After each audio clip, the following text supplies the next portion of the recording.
రామ చక్కని సీతకి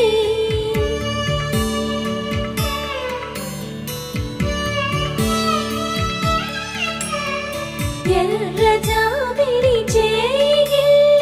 రాముడేడని అడుగుతుంటే